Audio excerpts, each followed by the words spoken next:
at some point I was just talking with some of women, some of my friends who were not satisfied with how they look, how their bodies age and stuff like that.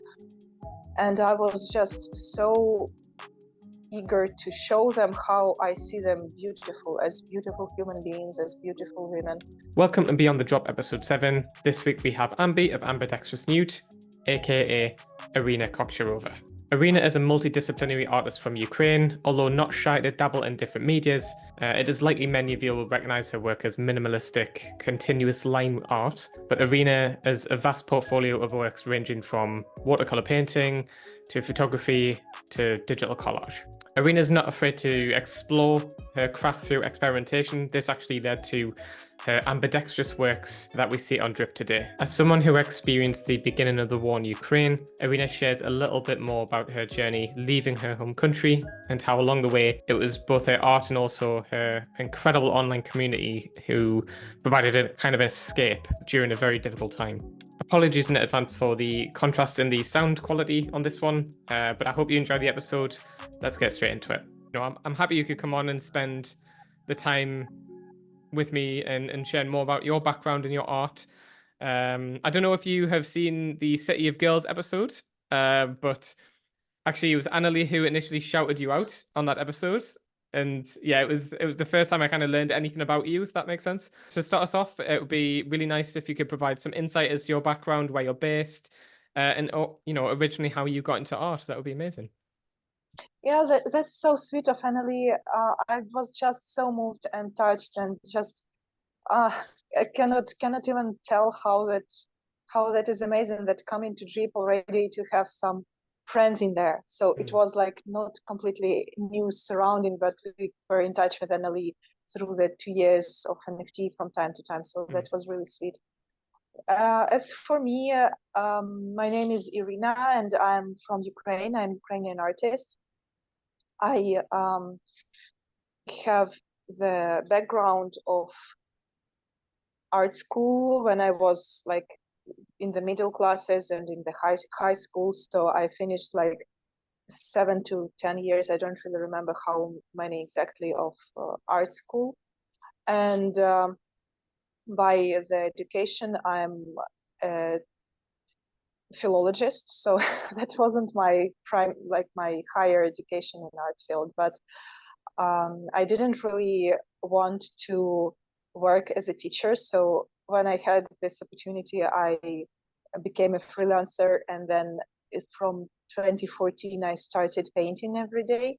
So like I had a few years of break from creating art from after my high school and upwards, like a couple of years.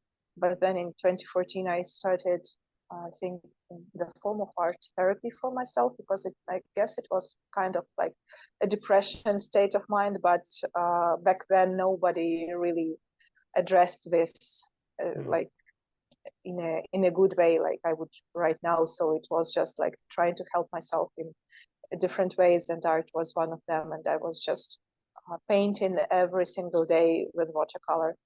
And then eventually some people spotted it on Instagram and asked if I can send them my paintings. And so that's how it started. I was painting, selling it through Etsy, through Instagram. And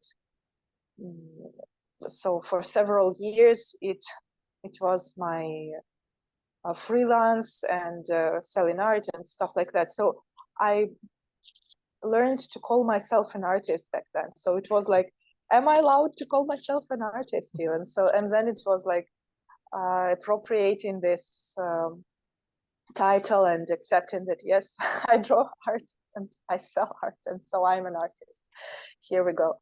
And then in 2021, I learned about NFT, and I came into NFT in December 2021. And the collection that I brought to the NFT space was my ambidextrous art. So a little backstory of this. In 2020, I was experimenting quite a lot and filming my drawing, my painting for TikTok and stuff like that. And so I was practicing this 15 minutes a day routine where I was drawing one continuous line artworks. So I drew portraits of people and stuff like that. I somehow could capture the likeness of the face or in the body language, like when people move. In the video I made a screenshot and I was drawing this, and it was huge success on TikTok. People were like, draw me, everyone was asking, and I was making these videos all the time, like every day. And then one day I just decided, oh, what if I try to use my both hands? And my left hand, when I tried, it was like, how do I hold it? It was shaking. It was like, ugh, I can't. So it was really weird experience. And after that, I had a headache because it was kind of like I like to compare it with when you go to the gym and first time you do some lifting or whatever, and then you come home and the next day you hurt everywhere. Yeah. You didn't know that you have those muscles that hurt now. So that was within my brain, basically. Right. I'm not surprised about that. I mean, it sounds quite tiring. It's like you're doing this for the first time with these muscles that you've never used before, and for that purpose, and then you're also using your brain to concentrate to use these muscles that you've never used before. Yes. And also just like coordinating. So when I was drawing, I was doing like this very symmetrical thing that left hand is doing the same thing as right hand. It was difficult. And then I was just trying to do like, it goes here and this one at the same time goes here, and then this goes here and this here. It was like, so at the same time I was fascinated with what happens and how I'm able to break through my boundaries. How cool is this, even like for myself?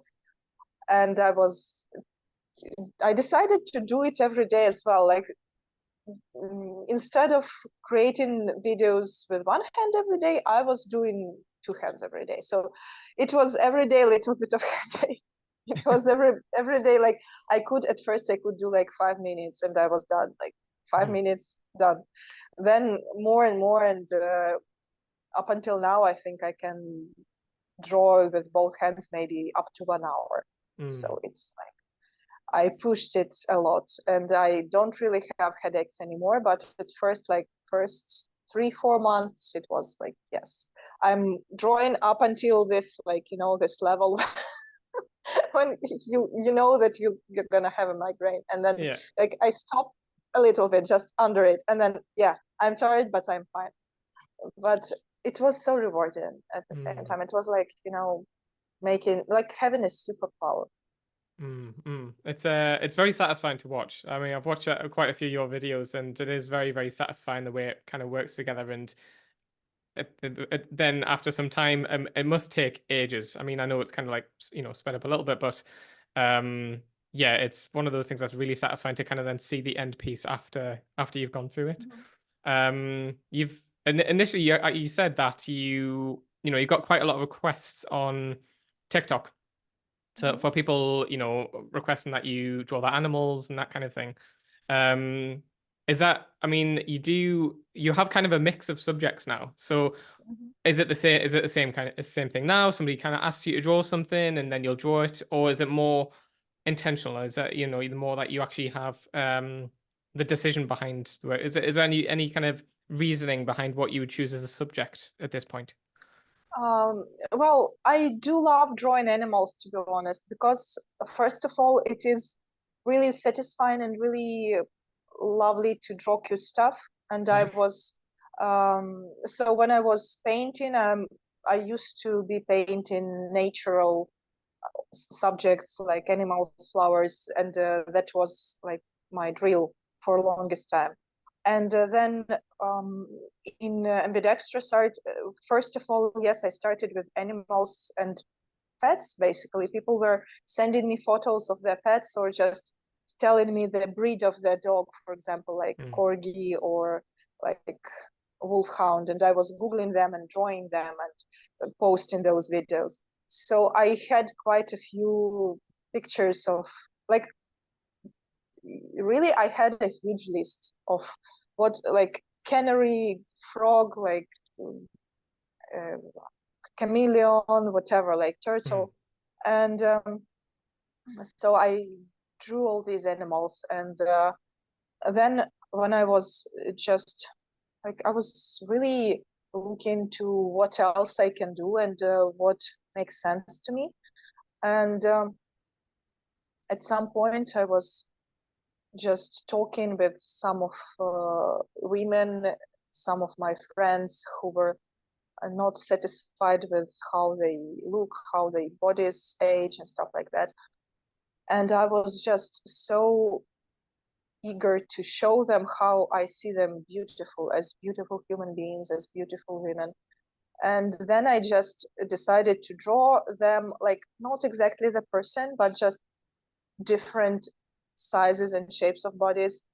And so then I started drawing people. So that's how it progressed from this subject to another subject. And so when I came to NFT, I had this collection called Beautiful Bodies, which was basically the progression of that topic that I just mentioned, that I wanted to show how I view bodies, how I think that everyone is beautiful, and to bring this message alongside with unusual skills so that it was like balanced and meaningful. And then later I was, it was last year, so I was thinking how I can go further, and I was dabbling into AI, and I decided to draw from the references that I created with AI. So then I had some witches, some, again, some Halloween drawings, stuff like that. Some, I don't know, I did even some kids game stuff, like some characters from kids games, because I was experimenting with YouTube, and I was told that these characters like Garten of Van Ban, that it is trending, and if you put the video of these characters it will gain some traction on YouTube. So I was experimenting with that. And basically it's like, you know, I think about some topic and I think how I can create a series around it, and then I make several works onto the topic. Okay, oh, that makes a lot of sense. You kind of beat me to a question I had for you, actually. It's on the body positive works, the beautiful bodies pieces that you did, or that collection. And I think you mentioned previously that it didn't actually land as well as maybe as it deserved, because I think it's one of my favorite collections of yours, actually. I think they're really, really nice. They're very, very kind of minimalistic, but they're really beautiful. But you said previously that they didn't get the best reception on Instagram. Yes. That, and I was just wondering why, maybe why that was, or even did you have any better luck in Web3 when you were introduced it to Web3 at all? So how it was, at first, like people on Instagram were like so attached to the usual style, like the color. Like, so my style was very colorful watercolor paintings of animals and birds and flowers.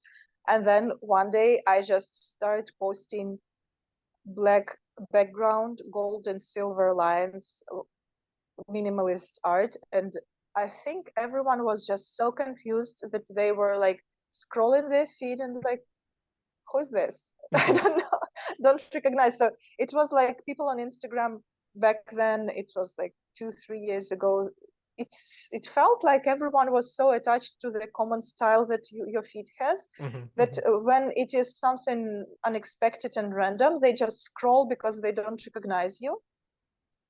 So it felt like the engagement dropped. So I thought it wasn't received well.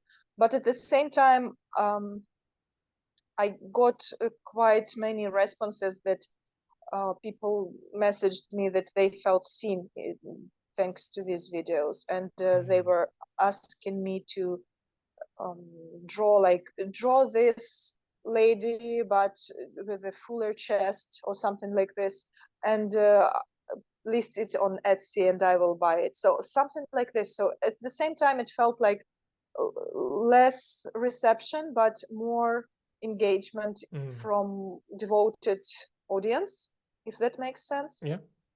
And there was even one interesting story when I was drawing this, and I was covering some parts of the drawing with gold foil.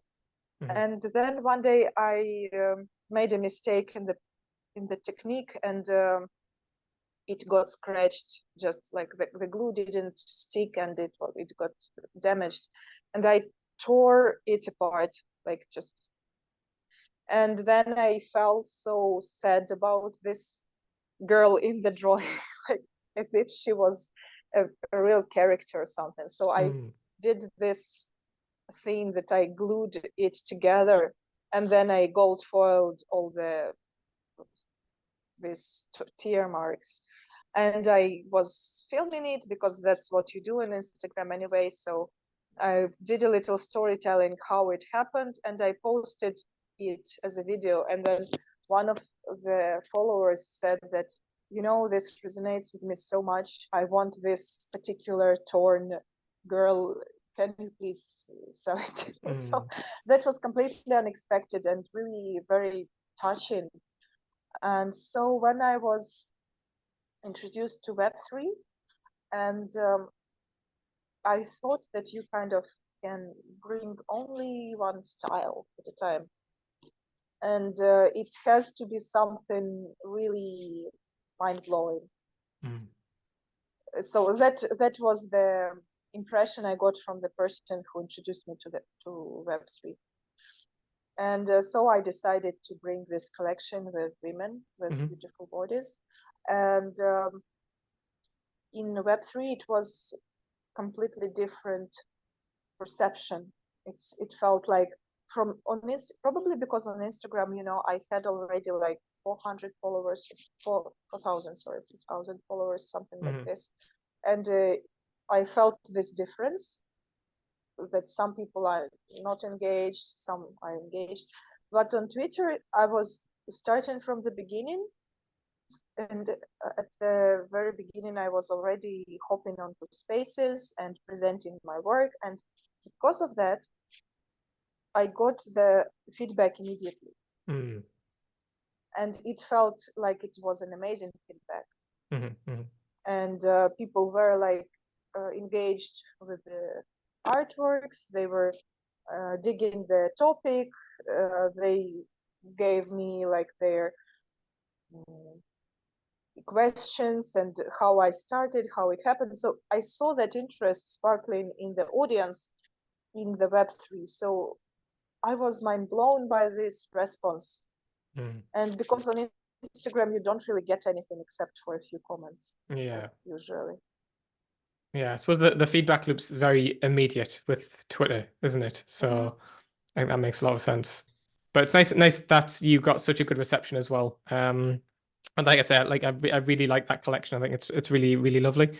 But yeah, one of the things that I also really like to see is the process behind the work. And that is something that comes hand in hand with your work because you film everything you do. Literally from start to finish, you film the process of drawing your works. So when it's, because you could realistically, you could just show the end piece. You could just show the result of the work that you put in. Was it important from the beginning that you documented that and showed people actually what the process was? To me, the magic was in the process. And when I was looking at the final variant, I felt like it lacks this magic, because when you look at it, it's just like, it's still, it doesn't move, it doesn't show how those lines were put on the paper. And to me, it is also important that I don't make sketch before I draw. So a part of my training, so I see this as a constant challenge. So this type of art for me is challenge. If I can put the proportions correctly, if I can look at the reference, catch the like the sizes, the eyes, like shape of the mouth and stuff like that, and if I can then put it on the paper correctly. So when I draw, I usually tell myself, like, now this is a circle, or now this is an like arc or something, and like cheeks are round, or like something. So I give myself quite a few instructions on how to like angle this if I was drawing myself, or like here we have this angle, and then the lips are a little bit upwards. And so for me it was important to see this, because when you start from this scratch, like from clear page, and then the lines appear, and I wish I could make this like to show like only the line appears, like some sort of animation, but I couldn't come up with how to do this I wasn't able to do this on Procreate, obviously, because Procreate doesn't support two hands. So of course. it's only analog, you know. So for me, it was very interesting how it appears, and I thought that as a viewer, I would prefer to see how it happens, not only the final piece. Yeah. And so when I started to think what to mint, I was like, yeah, I can put the videos even if no one does it, since it's completely like digital surrounding, digital sphere that we are showing our art. Then this video will be the product, it will be the end product, rather than just the still, like the finished piece. I do both sometimes, but to me the value is in the process, because there is magic. Yeah, I completely get that. And I think it's like your process is actually quite performative. And it's actually part of the piece itself. I could actually see it within, a gallery setting, for example, is that you have like this performance where you're actually kind of sitting there and going through and creating the work, and then at the end you've got the piece. But the majority of it is that happening as it's being created. So I think that's really magical. One of the things I've noticed is that you have quite a lot of places that you share your work. So you've got, already mentioned Instagram, Object Foundation, Exchange, Drip, of course. So there's a big list of things, and then you've got YouTube and TikTok as well. I've seen this quite a few times actually when I've been doing research and just navigating the Web3 space. And there's a big distribution for artists to get to their audience. How do you manage all of this? So there's absolutely tons of applications there. How do you manage that? I mean, is it because you want certain works to be on certain platforms? Is it just maximum visibility? What's your thinking on that? So yeah, just to clear things up, TikTok, no, at the moment I think I deleted all my accounts. Okay.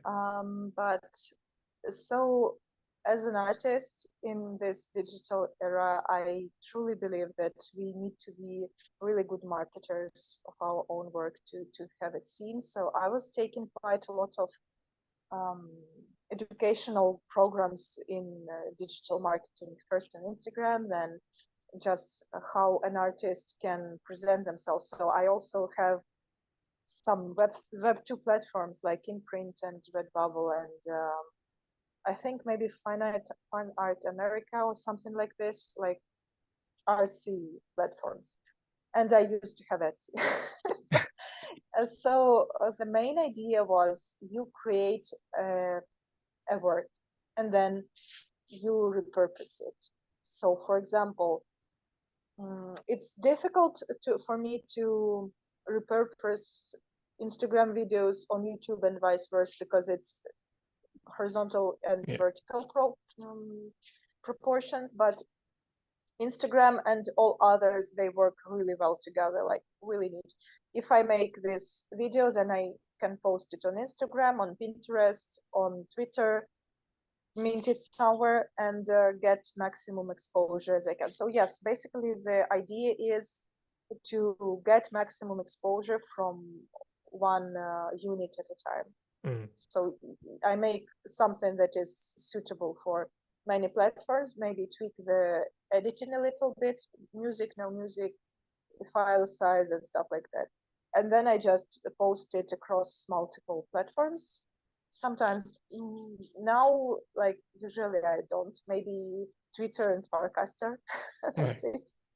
But when I have more energy, it usually comes like that. So one day I wake up and I think that I was underperforming greatly, and I just start posting everywhere and Pinterest, and I don't do everything that I know I should be doing.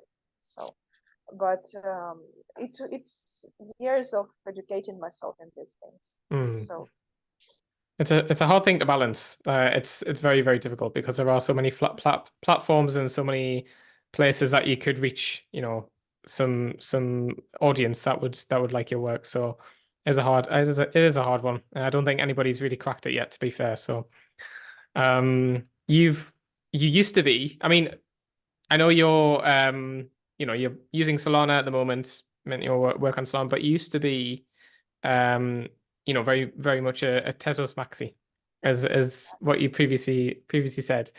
And you had it seems you've got kind of like an adjacent project called Brain Zest. yes. I was just wondering if you could just share a little bit about that, because I actually didn't know until I was looking into your work as to how that came about and what's involved there. So it was when we were just discovering the Midjourney.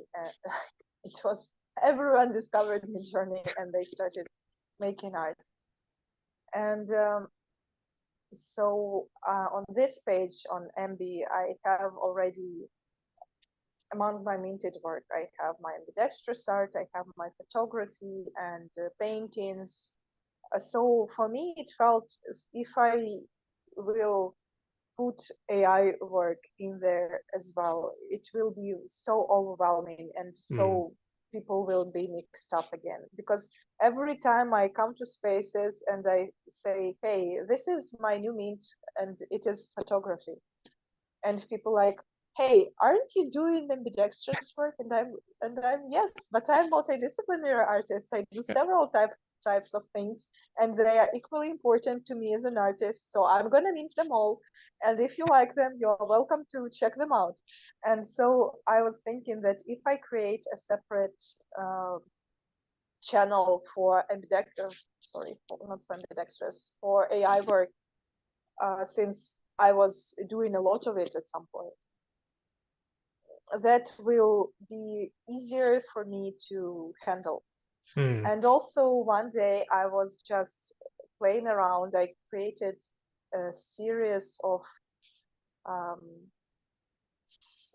punkish, like neon punk, something very funny and a little bit like zesty pieces. And it was late night, kids were sleeping. I was like, yes, I'm minting this on Tezos. And I made this whole new persona and I minted those punks.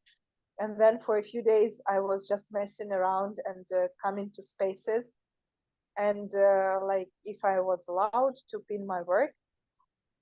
And I was so, like, I was laughing so much because people thought I was a man. And it was a surprise for all of them when I was like undoxing myself and saying that, no, this is actually Ambi. People were like, what? So yeah, that was a lot of fun. And I was creating a lot of AI at some point, and it was like, I think for me, it's coming in waves. that I'm spending more time with some style, and then I switch to my other style, and then I switch back. And so it was like around a year or something like this that I was mainly only doing AI and blending it with my paintings. So I have a few pieces that are like blend of my art and AI and something like this.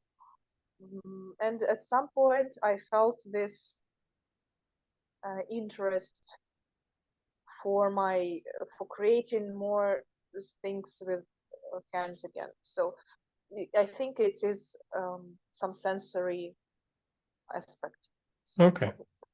So I think that at some point I really was missing this sensory aspect of my creativity, where I can grab a physical material, like let's say watercolor, and do something, or pastels, or just the feeling of the paper when I draw, like this, especially these black sketchbooks. It's so fulfilling, so nourishing that I just need to spend more time just playing around with these tools.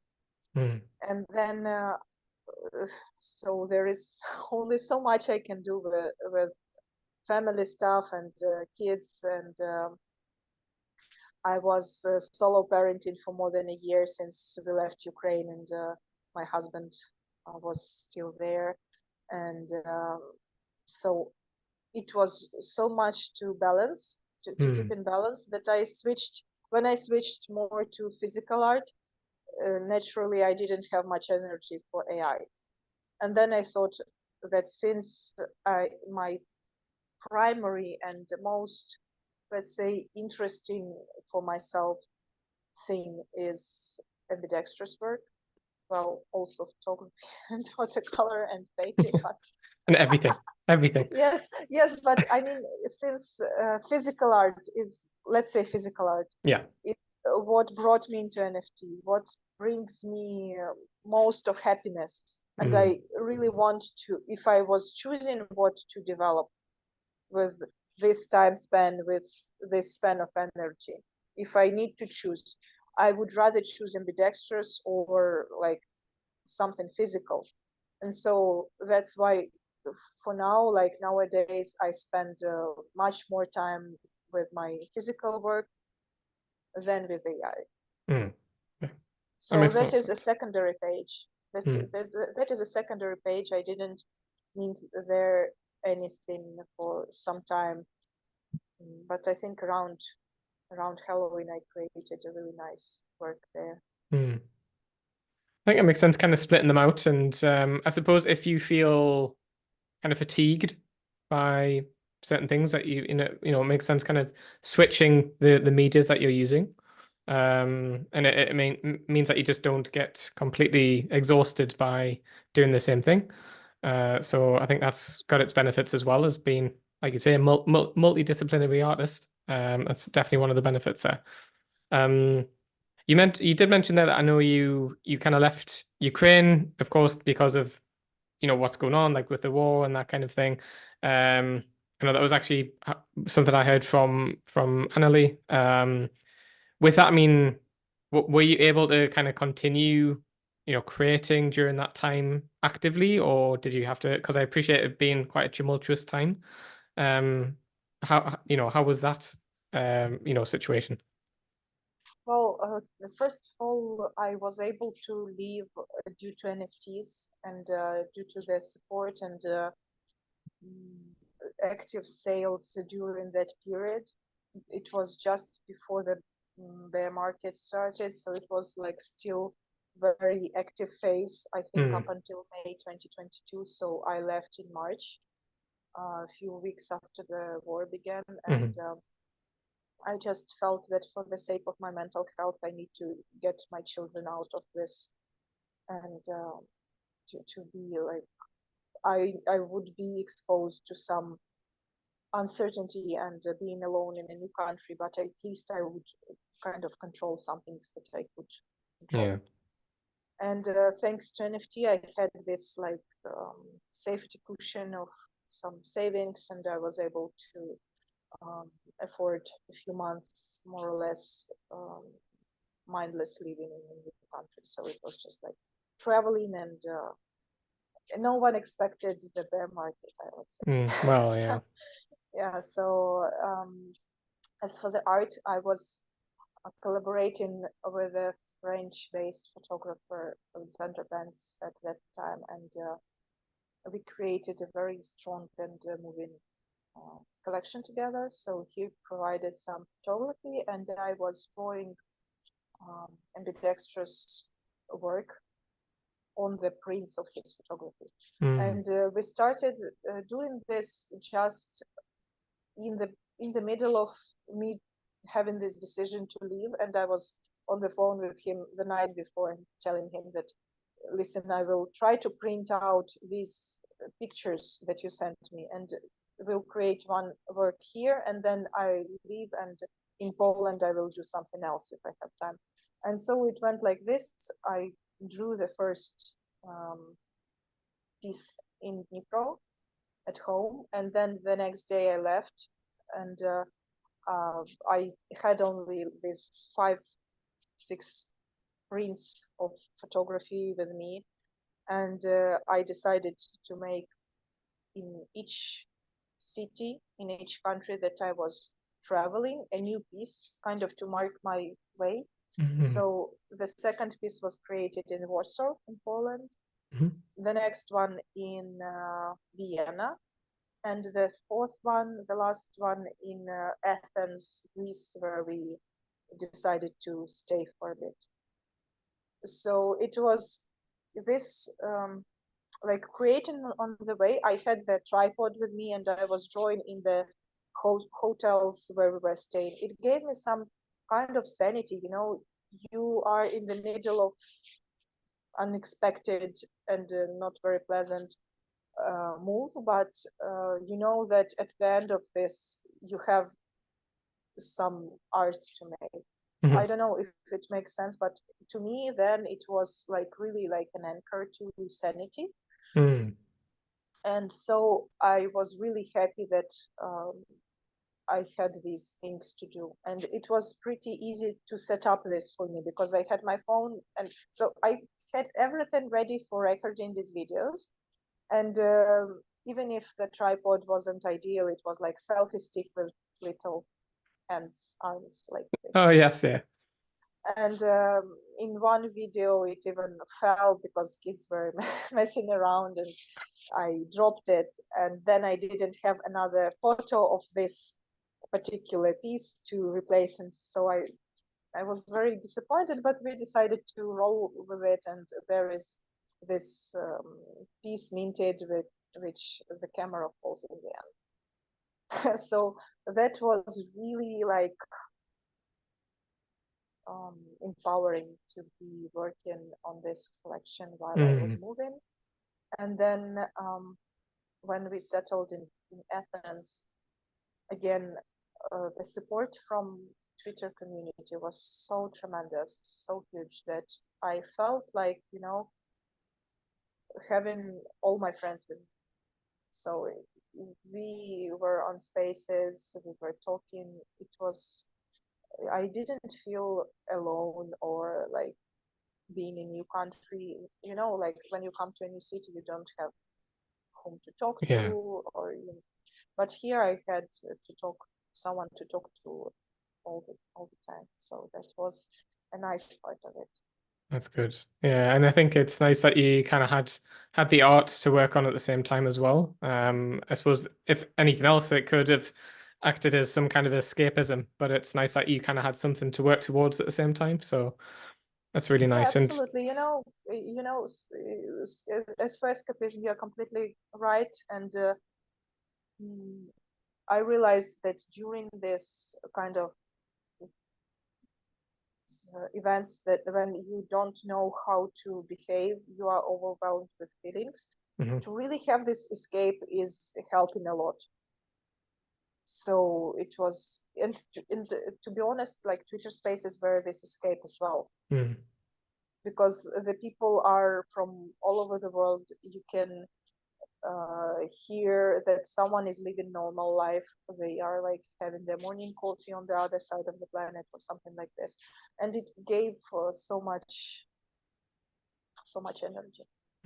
Yeah, I think that makes a lot of sense because of kind of the communal feeling as well. Is that if you don't feel alone, right? Because if you didn't experience that, it could have felt very isolating, I imagine. Yeah, So totally. it's nice that you had that to kind of fall back on. Nice. Well, thank you so much for sharing a little bit more about that as well, because I appreciate it being possibly quite a tough topic for a lot of people. You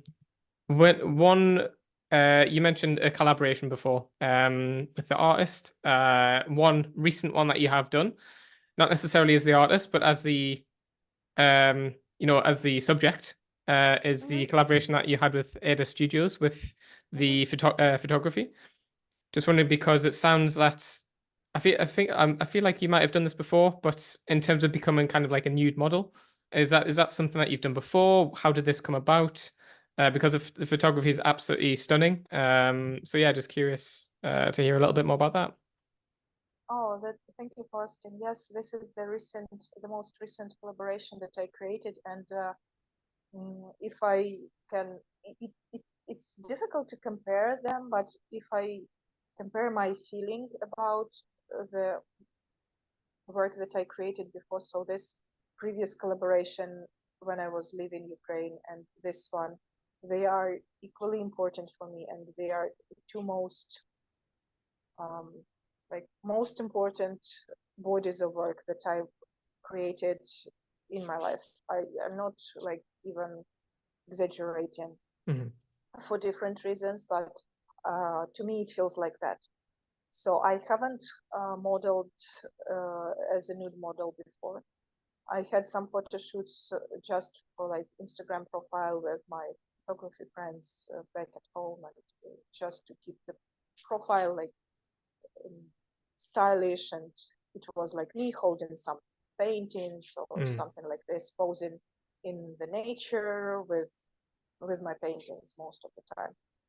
And for me, the topic of body acceptance and feeling at home in your own body, it is one of the most important topics in my consecutive works, like different ones.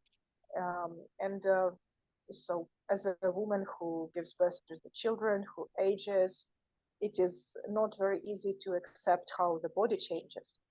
And I didn't feel very happy about myself very often, and I was working on changing it. So I like when I see other people, I know that everything is fine with them, and then when I see myself, I sometimes don't feel like this. And so last year was very like changing for me, like life changing. I started like eating differently, training, changing my body, and this photo shoot, this collaboration, it came as the result of my whole year of different internal and external work on myself. And it was a really tough year, I would say. And so like being isolated, being alone with kids, having this like burden of being the only adult that can adult around here, and trying to change my own perspective on myself and changing my body, and it was just so much. And when finally I realized that I did it, I was like, so it is recorded. I feel so vulnerable, but yeah, I went down 22 kilos since last April, so it marks 1 year. That's a lot. And yeah, really, that's like 1/4 of my whole body. That's crazy. Yeah, so it was like a lot of hard work, and by this moment I can say that I'm in the best shape in all my life, and even since like I was teenager or like 20s, it didn't feel like this.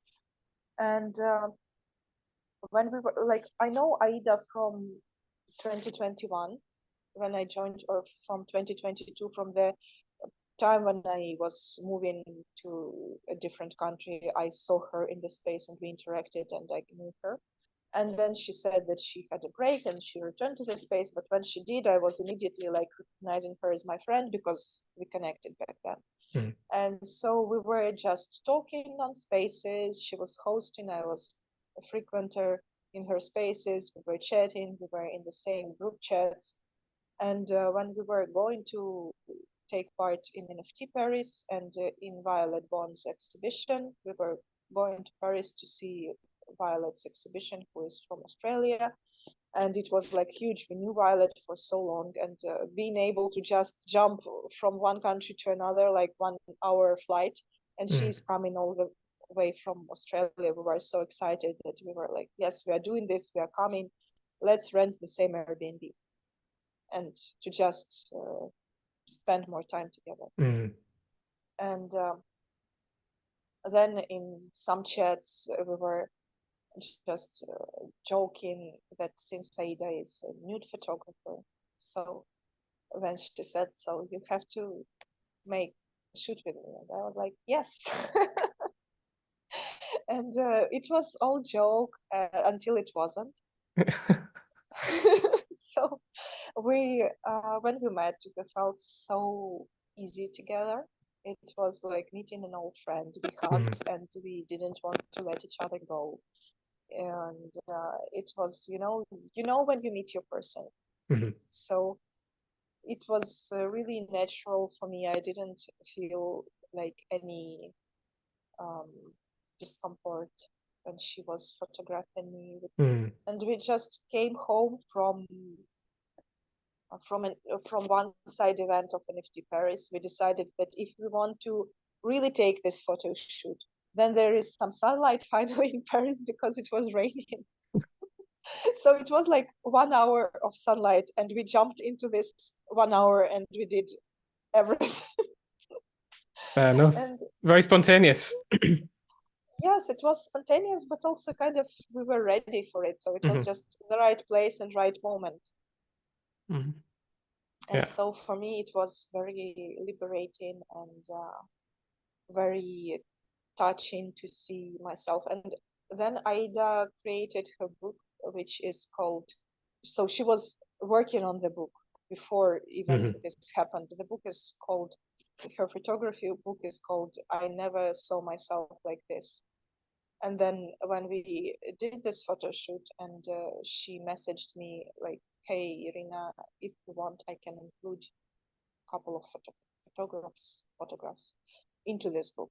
And this was like, it was, if you have to do something in your life, then you have to have your photos in Aida book. Like, this is how it was for me. So it was a huge honor and huge importance. And so her book is out now, and I'm waiting for my copy as well. Nice. Yes, I did see the post. That it looks awesome. But yeah, the photos were really, really lovely. I can only imagine how empowering it must have felt for you as well. So it's a pretty, I mean, it's one of those things that you think, oh, I could never do that. But I imagine it being very, very empowering once you do. It's yeah. So kudos for that, for sure. Awesome. Well, I only have a handful of questions for you. I'm going to throw them at you as a quick fire because I've just realized the time, and apologies, I didn't realize we've gone so deep. Yes, so let me fire these at you. So you are a multidisciplinary artist, as you've said a couple of times. What is your favorite artistic medium? You can only choose one. Watercolor. Watercolor. Nice. And what are your favorite applications to use in crypto? Solana wallet at the moment.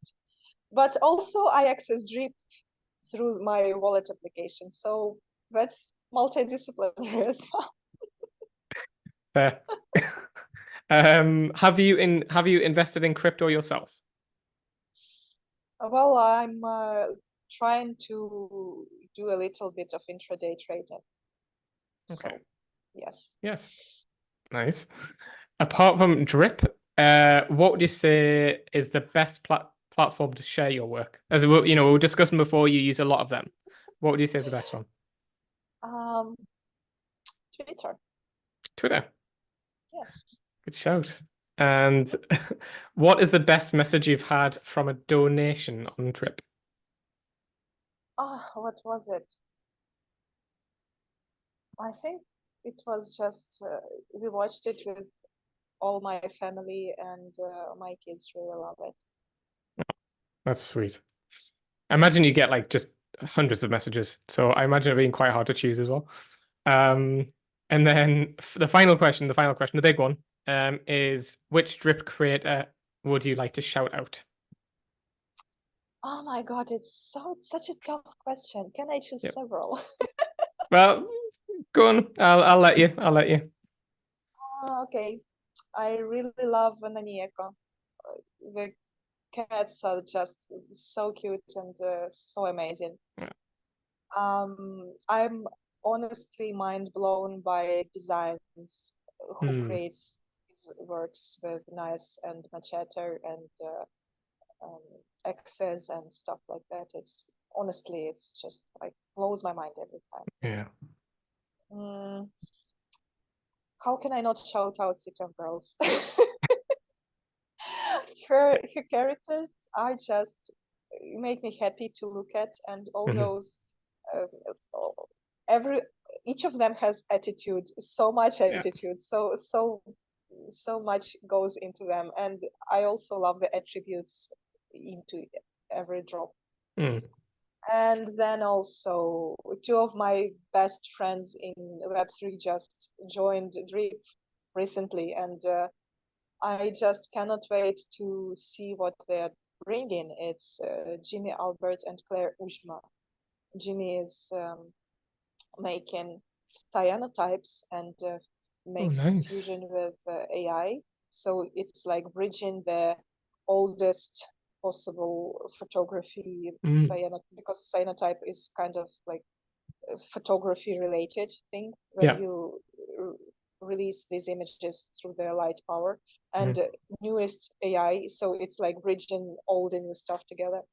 And Claire Ujma was one of the first people in Web3 that I met IRL, and she's a mind-blowing drone photographer and really nice person. So they're like I could go on and on because I really love a lot of people and made friends recently with many of them, and they're just so amazing. Well, I think that's a good list, to be fair. So definitely some good shout outs there. But yeah, thank you. It's been awesome having you on and meeting you and learning more about your work and your background. And like I say, thank you so much for sharing so much. Is there anything that you feel that we might have missed that you'd want listeners to know about? I think just make Drip account and grab some free droplets every 6 hours and subscribe to all the amazing artists that you can discover on Drip, and just enjoy the art.